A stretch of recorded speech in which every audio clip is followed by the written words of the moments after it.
ആദ്യ ഭാഗം നമുക്കൊരു സർപ്രൈസ് ആയതിനാൽ തന്നെ എല്ലാം പുതുമയായിരുന്നു. നമ്മളെല്ലാം ഫ്രഷ് ആയിട്ട് കണ്ടൊരു ഫീൽ ആയിരുന്നു. എന്നാൽ രണ്ടാം ഭാഗം കാണുമ്പോൾ ഹായ് ഗൈസ്, കാന്താര ചാപ്റ്റർ 1 കുറേയധികം നെഗറ്റീവ്സും കുറേയധികം പോസിറ്റീവ്സും. കന്നഡത്തിൽ നിന്നും ഇന്ന് പാൻ ഇന്ത്യൻ റിലീസായി തിയേറ്ററുകളിലേക്ക് എത്തിയ കാന്താര ചാപ്റ്റർ 1 ദ ലെജൻഡ് എന്ന സിനിമയുടെ റിവ്യൂ ആണ് നമ്മൾ പങ്കുവയ്ക്കുന്നത്.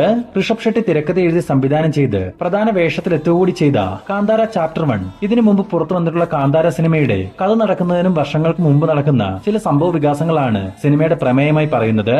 ആദ്യ ഭാഗത്തിലേതുപോലെ തന്നെ പഞ്ചുരുളിയും അവിടെ ജീവിക്കുന്ന സാധാരണക്കാരായ ജനങ്ങളും ഒപ്പം തന്നെ അവിടെയുള്ള ഒരു രാജ്യത്തെ രാജാക്കന്മാരുമായുള്ള കോൺഫ്ലിക്റ്റുകളൊക്കെയാണ് ഈ ചിത്രത്തിന്റെ കഥാപശ്ചാത്തലം. ഋഷഭ് ഷെട്ടി അവതരിപ്പിക്കുന്ന ബർമ്മ എന്ന കഥാപാത്രത്തിലൂടെയാണ് കഥ ആരംഭിക്കുന്നത്. ഒരുപാട് വിശ്വാസങ്ങളെയൊക്കെ പിന്തുടർന്നു പോകുന്ന ജനതയായിട്ടാണ് കാന്താരയിലുള്ളവരെ കാണിച്ചിട്ടുള്ളതും. കേരളത്തിലെ തെയ്യത്തോട് വളരെയധികം സാദൃശ്യമുള്ള അവിടുത്തെ ഭൂതക്കോലമൊക്കെ അവരുടെ വിശ്വാസങ്ങളുടെ പ്രതീകങ്ങളായിട്ടാണ് സിനിമയിൽ പ്രതിപാദിക്കുന്നതും. കാന്താരയുടെ ആദ്യ ഭാഗത്തിൽ വനത്തിനോട് ചേർന്ന ഒരു ഗ്രാമത്തിലാണ് കഥ നടക്കുന്നതെങ്കിൽ ഈ രണ്ടാം ഭാഗത്തിലേക്ക് എത്തുമ്പോൾ ഉൾക്കാടും നാട്ടുരാജ്യവും ഒക്കെയാണ് പ്രധാന ലൊക്കേഷനുകളായി കാണിക്കുന്നതും. എന്നിരുന്നാലും ആ നാടിനെയും കാടിനെയും അവിടെ ജീവിക്കുന്നവരെയുമൊക്കെ വിശദമാക്കി അവതരിപ്പിക്കുന്ന സമയം കഥയിൽ വരുന്ന ടേണിംഗ് പോയിന്റുകളൊക്കെ കണ്ടിരിക്കാൻ നല്ലൊരു ഫീൽ ഉണ്ടായിരുന്നു. പ്രത്യേകിച്ച് ആദ്യ ഭാഗത്തിനേക്കാൾ കൂടുതൽ മുതൽ മുടക്കിൽ VFXും CGയും ഒക്കെ ഉപയോഗിച്ച് വിഷ്വലി സിനിമ കുറച്ചുകൂടി ഗ്രാൻഡ് ആക്കിയതിനാൽ തന്നെ മികച്ച ഒരു തിയേറ്റർ എക്സ്പീരിയൻസ് കാന്താര ചാപ്റ്റർ 1 സമ്മാനിക്കുന്നുണ്ട്. ഇതൊക്കെ ഒരു പശ്ചാത്തലമായി പറഞ്ഞാലും കഥയും സംഭവങ്ങളും ഒക്കെ വരുമ്പോൾ വളരെ വിശാലമായ രീതിയിൽ ഒട്ടനവധി ലെയറുകളിലൂടെ കുറച്ചൊക്കെ പൊളിറ്റിക്സ് കൂടി ഋഷഭ് ഷെട്ടി തിരക്കഥയ്ക്കുള്ളിൽ ഉൾപ്പെടുത്തിയിട്ടുമുണ്ട്. മിത്തും മിസ്റ്ററിയും അടിച്ചമർത്തലുകളും ഉയർത്തെഴുന്നേൽപ്പുകളും രാഷ്ട്രീയവും ഒക്കെ സിനിമയുടെ ലെയറുകളിൽ ശക്തമായി തന്നെ പ്രതിപാദിക്കുന്നു. ഒറ്റ വാക്കിൽ പറഞ്ഞാൽ ഒരു ഡീസന്റ് വാച്ച് അനുഭവമാണ് കാന്താര ചാപ്റ്റർ 1 എനിക്ക് സമ്മാനിച്ചത്. ഒരു ഉൾക്കാട്ടിലെ ഗ്രാമം, അവിടുത്തെ ജനങ്ങൾ, അവിടെ ഒരു നാട്ടുരാജ്യം എന്നൊക്കെ പറഞ്ഞാലും വളരെ പെട്ടെന്ന് തന്നെ നമുക്ക് ആ ഒരു ലോകത്തേക്ക് എത്താൻ സാധിക്കുന്നത് എന്തെന്നാൽ കാന്താരയുടെ പ്രീക്വലായി ഈ സിനിമ വന്നിട്ടുള്ളത് കൊണ്ട് തന്നെ. പ്രകടനത്തിലേക്ക് വന്നാൽ എല്ലാവരും മികച്ച പ്രകടനങ്ങളാണ് കാഴ്ചവെച്ചിട്ടുള്ളത്. എങ്കിലും ആദ്യ ഭാഗത്തിലേതുപോലെ തന്നെ ഒരു മാജിക്കൽ പെർഫോമൻസ് ഋഷഭ് ഷെട്ടി ഈ ഭാഗത്തിലും ചെയ്തിട്ടുണ്ട്.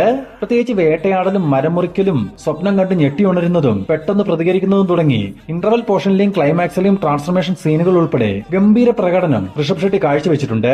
അതുപോലെ തന്നെ അന്യഭാഷാ സിനിമകളിൽ എപ്പോഴും പോയി ട്രോൾ മെറ്റീരിയലായി മാറുന്ന ജയറാമിനും വലിയൊരു ചേഞ്ച് തന്നെയാണ് രാജാവ് വിജയേന്ദ്രൻ എന്ന കഥാപാത്രവും. ഇവരെ കൂടാതെ രുക്മിണി വസന്ത്, പ്രമോദ് ഷെട്ടി, ഹരിപ്രശാന്ത്, പ്രകാശ് തുമിനാട്, പിന്നെ കുറേയധികം ജൂനിയർ ആർട്ടിസ്റ്റുകൾ എന്നിങ്ങനെ വമ്പൻ താരനിരയിൽ വലിയൊരു ക്യാൻവാസിൽ ഒരുങ്ങിയിട്ടുള്ള ഒരു ബ്രഹ്മാണ്ഡ സിനിമയായിട്ടാണ് കാന്താര ചാപ്റ്റർ 1 ഒരുക്കിയിരിക്കുന്നത്.